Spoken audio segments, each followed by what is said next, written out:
And in some states, it's there as well. It's under certain programs. And that's the thing. They've put them in programs, but if you don't know what the right, I'd say, questions to ask, you don't know. You just don't. Now, the next one we're getting to this is very interesting. So this is about the child care worker, I guess it said. So in this clip shared on July 6th from Pennsylvania College of Technology features Clark, known as the child care whisperer, speaking at what appears to be a seminar for adult early childhood education students, not children, okay? Critics like Mitch McConnell called it an effort to separate kids from parents, while others noted the professional context of advising future educators on boundaries with challenging parents. No response has come from Clark or the college as of July 8, spotlighting divides between family authority and education training. So this is interesting because we are looking at a man in a skirt. That's not a kilt, that's a skirt. Okay, so parents, we must stay vigilant. A deeply concerning video has surfaced showing 𝗧𝗢𝗣𝗜𝗖𝗦, widely known as the child care whisperer, wearing a dress and high heels while telling a group of, and it's not young children, it's adults. Remember, this is a seminar, that their parents cannot be their friends. But let's see the clip. Everybody look at me. I'm getting ready to tell you something that's probably going to hurt your feelings, but I love you, okay? The parents are not your friends. I'm going to say it again because I want you to hear me. The parents are not your friends, okay? They cannot be trusted, all right? Everybody. Now, see, I can understand the first part, saying your parents are not your friends. I get that part, right? Because sometimes, we can be a little bit too, I should say lenient, right? When your kids think of you as your friends, they don't have that respect for you. But to say that they cannot be trusted, no. Who are you supposed to go to if not your parents? You are supposed to be able to go to your parents to talk to them about any and everything, because these are the people that are caring for you. Now, I know in some instances that children feel like they can't go to their parents, or they go to their aunt or their uncles or their grandparents or whomever. But to say that your parents can't be trusted, what are you trying to instill in children? Even if this is a seminar and you're teaching other adults, this is how you deal with children. Sorry, no. Stop trying to separate children from their parents. This is the problem. The educational system and parenting is supposed to be an ecosystem for this child, so that when the parent sends the child to school, the parent has some type of knowledge of what's happening to their children in that school, and the teacher is effectively communicating with the parent, so that everybody's a part of this child's life. So that when this child goes to school, they're not like, okay, I can go somewhere and I can just do whatever I want to do, say whatever I want to say, and I don't ever have to communicate that with my parent. What? But that's what has been created, this division. And then they wonder why these kids are acting out. They're acting out because nobody has an authority over their lives. The school thinks, well, we're an authority. No, you're not. You're dismantling authority. Because if you're teaching them to disrespect their parents, how do you think they're going to respect you? Newsflash, they're not.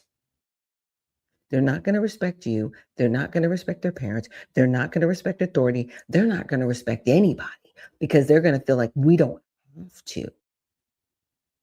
Because as children, they're going to be like, you know what? We know better than you, and you can't tell us anything. I might be stepping on some toes right now. I'm sure somebody out there's like, how were you in my house this morning when my kid said that to me? Because this is what's been created, and it's very unfortunate. Now let's get on to this next situation with Newsom. So Newsom announced plans Tuesday for legislation making it a felony to seize ballots before officials certify results, building on a May law that penalized unauthorized takes after Riverside County Sheriff's review found no fraud. He amid the measure at protecting the vote count amid national debates over election rules like the Trump-backed Save America Act requiring citizenship proof. Conservatives pushed back hard, calling it a shield for fraud and citing federal supremacy, while legal experts note states run elections but can't block national laws. This is scary because there was something that they passed in California that says you couldn't even question election officials. You couldn't question them, or you could be arrested. they are a wild bunch in California. You know, like my dad said, there are truly granola bars. So it says, to anyone considering helping President Trump interfere with our election or our count, okay, will be prosecuted. Huh? That's why I'm moving forward with my new legislation that would make it a felony to seize ballots before the vote has been certified by state and county officials. So it's still not certified. What's today? Today's July 8th, baby. They're still counting in California. It's disgusting. Okay, let's see what he's got to say. Helping President Trump interfere with our election or our count. If you violate California's laws, if you interfere with our voters, tamper with our ballots, or meddle in our election, you will be prosecuted. Doesn't matter who gave the order. That's why I'm moving forward with new legislation that would make it a felony to seize ballots before the vote has been certified by state and county officials. We will be the wall he cannot get past, because we believe that once an election is decided, the winner governs for everyone. That's the architecture of American liberty. Donald Trump, he doesn't believe in that architecture. Let me speak directly to anyone considering helping President Trump. He is wild. What? You're preemptively doing this? So who are you threatened by? I'm sorry. Oh my, Gavin. Okay. So now I want to get into some bookmarks. So this is Ice Cube. I'm not going to get into this one. I might get into that one later. This one I found interesting. So on July 2nd, I secretly recorded a training held by the Party for Socialism and Liberation, where they discussed abolishing the Constitution, overthrowing the government, and replacing it with a socialist society. One participant is a leader in the NEA Teachers Union. Why am I not shocked? I'm not going to play this whole thing, but let's just take a listen to a little bit. I'm going to go ahead and introduce our first speaker of the night, 𝗧𝗢𝗣𝗑, who's a nurse and a PSL organizer based in Atlanta.